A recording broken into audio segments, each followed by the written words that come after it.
கார்த்திக் தீபம் சீரியல் நேர்களுக்கு வணக்கம். கார்த்திக் தீபம் சீரியலில் ஒரு சூப்பரான எபிசோட் வந்திருக்குன்னே சொல்லலாம். மிஸ் பண்ணாமல் ஃபுல் வீடியோவும் கேளுங்க. வீடியோக்குள்ளே போகிறதுக்கு முன்னாடி நம்ம சேனலை லைக் அண்ட் சப்ஸ்கிரைப் பண்ணி சப்போர்ட் பண்ணுங்கள். அப்போ தான் நான் போடுற வீடியோ உங்களுக்கு நோட்டிஃபிகேஷனில் வரும். இப்போ வாங்க என்ன இருக்குதுன்னு சொல்லிட்டு பார்க்கலாம். இப்போ பார்த்திங்கன்னா சிவனாண்டி நம்ம ரேவதியுமே நம்ம சாமுண்டீஸ்வரி 2 பேருமே அடித்து பார்த்திங்கன்னா ஒரு இடத்துல வச்சுருக்காரு. அங்கே நெருப்பு வச்சு 2 பேரையும் கொளுத்திடலாம் அப்படின்னு சொல்லிட்டு பிளான் பண்ணிகிட்ருக்காரு. அப்போ பார்த்திங்கன்னா கார்த்தி காப்பாற்ற போகிறாரு. ஸோ அந்த எபிசோட் போயிட்டுருக்குது இப்போ தான். ஸோ அந்த கார்த்தி காப்பாற்றிட்டு பார்த்திங்கன்னா அப்போ சாமுண்டீஸ்வரி பார்த்துடுறாங்க. மயக்கத்துலேருந்து பார்த்துட்டு கார்த்தி தான் அப்படின்னு சொல்லிட்டு நம்ம சாமுண்டீஸ்வரி பார்த்துடுறாங்க. திருப்பி பார்த்திங்கன்னா ரேவதி எழுப்ப பார்க்குறாங்க. ரேவதி எந்திரிக்கவே இல்லை. பக்கம் சாமுண்டீஸ்வரிக்கு ரொம்ப பயமாயிருது. ஏன்னா ஏற்கனவே ரேவதிக்கு அடிபட்டு இருந்தது. இப்போ திருப்பியும் வேற எந்திரிக்க மாட்டேங்கிறாளே என்னன்னு தெரியல அப்படின்னு சொல்லிட்டு அப்புறம் என்ன பண்ணுறாங்க, கார்த்தி சண்டை போட்டு 2 பேரையும் மீட்டிட்டு கூட்டிகிட்டு வராங்க. அப்போ ரேவதி மயக்கம் தெளிய வைக்கிறாங்க. மயக்கம் தெரிஞ்சிருச்சு. அப்பயுமே பார்த்திங்கன்னா சாமுண்டீஸ்வரி கோவமாக உன்னை யார் காப்பாற்ற சொன்னது, நாங்கள் வர சொன்னோமா, நீ தான் என் குடும்பத்தில் வேண்டான்னு தான் நாங்கள் ஒதுங்கியிருக்கோம் அப்படின்ற மாதிரி திட்டுறாங்க.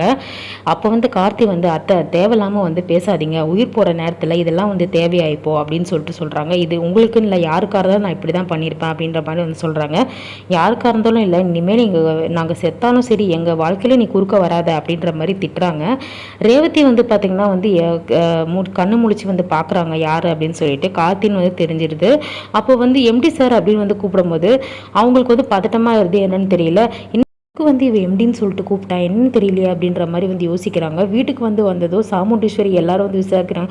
சாமுண்டீஸ்வரி எனக்கு ரொம்பவே பயமாயிடுச்சு, நீயும் ரேவதியும் காணோன்னது பதட்டமாயிடுச்சு அப்படின்னு சொல்லும்போது அப்புறம் உன்னை யார் காப்பாற்றினது அப்படின்ற மாதிரி கேட்கும்போது அப்போ அந்த வீணா போனவன் அந்த வீட்டிலேருந்து நம்ம வேணான்னு சொல்லிட்டு ஒதுங்கி இருந்தால் கூட விடமாட்டிக்கிறாங்க அப்படின்னு சொல்லும்போது இப்பயுமே யார் திட்டுற அப்படின்னு சொல்லும்போது உன்னோட தங்கச்சி பையன் அவன் தான் கார்த்தி தான் காப்பாற்றினான் அப்படின்னு சொல்லும்போது பயங்கரமாக எல்லாருமே ரொம்ப ஷாக் ஆயிடுறாங்க. அம்மா நல்லது தானம்மா பண்ணியிருக்காரு, இதுக்கு எதுக்கு மாத்திட்டுறீங்க அப்படின்ற மாதிரி ரோகிணி கேட்குறாங்க. அப்போ அதெல்லாம் கிடையாது, நாங்கள் செத்தாலும் அவங்க அவங்களுடைய ஒரு சொந்தமே வேணான்னு தான் நம்ம ஒதுங்கி இருக்கோம் அப்படின்ற மாதிரி சொல்கிறாங்க. அப்போ பார்த்தீங்கன்னா ரேவதி அம்மா அதுவா கார்த்தி அப்படின்ற மாதிரி சொல்கிறாங்க. அவர் தான் எங்கள் எம்டி அப்படின்ற மாதிரி சொல்லும்போது சாமுண்டீஸ்வரிக்கு பயங்கரமாக ஷாக் ஆகுது.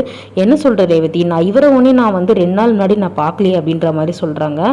அப்போ இல்லைம்மா அவர் தான் என்னோட எம்டி, அவர் தான் நம்மளை காப்பாற்றினாரு அப்படின்ற மாதிரி போட்டு உடைச்சிடுறாங்க. சாமுண்டீஸ்வரிக்கு பயங்கர கோவம் வருது. உன்னை வச்சுதான் கேம் ஆடுறாங்களா, உன் ஞாபகம் திருப்பி வர வைக்கிறதுக்காக தான் இதெல்லாம் பண்ணுறாங்களான்னு சொல்லிட்டு சாமுண்டீஸ்வரி ரேவதி முன்னாடி சொல்ல மனசுக்குள்ளே சொல்லிக்கிறாங்க. அப்போ பார்த்தீங்கன்னா சரிம்மா உன்னுடைய எம்டி ரொம்பவே நல்லவர், நீங்கள் என்ன பண்ணு, நீ அவர்கிட்ட தேங்க்ஸ் சொன்னு சொல்லிட்டு அப்படின்ற மாதிரி சொல்லிடுறாங்க. ரேவதி என்ன பண்ணுறாங்க, ரூமுக்கு போய் ரெஸ்ட் எடுப்போம் அப்படின்னு சொல்லிட்டு ஃப்ரெஷ் ஆகிட்டு ரெஸ்ட் எடுன்னு கிளம்பிடுறாங்க. அதுக்கப்புறம் பார்த்தீங்கன்னா இவங்கெல்லாம் கேட்கும்போது இந்த வீணா போனவன் சொல்லிட்டு இப்போ தான் திட்டினேன், இப்போ ரேவதி முன்னாடி நல்லவன் சொல்லிட்டு கொஞ்சிட்டு இருக்கிற அப்படின்னு சொல்லும்போது இப்போ தான் எல்லாமே புரியுது, அவன் தான் எம்டியா, அதனால தான் இது பண்ணுறானா, சரி நான் ரேவதி முன்னாடி காமிச்சிக்க மாட்டேன், ஆனால் எப்படியோ ரேவதி இப்போ வேலைக்கு போயிட்டுருக்கா, அவளை எப்படியோ போகாதபடி நான் பண்ண போகிறேன் அப்படின்ற மாதிரி அடுத்த திட்டத்தை போட்டுறாங்க. கார்த்தி என்ன பண்ணுறாரு, நம்மளோட ராஜராஜன் மயில்வாகனம் இவங்களுக்கு கால் பண்ணுறாரு. கால் பண்ணிவிட்டு அத்தை சேஃபாக வீட்டுக்கு வந்துட்டாங்களா, ரேவதி வீட்டுக்கு வந்துட்டாங்களான்னு கேட்குறாரு. அப்போ 2 பேருமே சேஃபாக வந்துட்டாங்க மாப்பிள்ள, நீங்கள் சேஃபாக இருக்கீங்களா அப்படின்னு ஃபஸ்ட்டு கேட்குறாங்க. நான் சேஃபாக இருக்கேங்க, நான் கரெக்டாக வந்துட்டேன் அப்படின்ற மாதிரி சொல்கிறாங்க. அப்போ எப்படி இது நடந்துன்னு சொல்லும்போது நேற்று ஒரு பொம்பளை இந்த மாதிரி என்னோட பையனுக்கு என்னோட குழந்தைக்கு பேர் வைக்கணும்னு தான்ப்பா கூப்பிட்டுது, சாமுண்டீஸ்வரி போனால் பின்னாடி ரேவதிக்கும் இந்த மாதிரி ஆயிடுச்சு, எங்களுக்கு தெரியாது அப்படின்ற மாதிரி சொல்கிறாங்க. இப்போ ஒரு புது பிரச்சனை வந்திருக்குப்பா அப்படின்னு கேட்குறாங்க.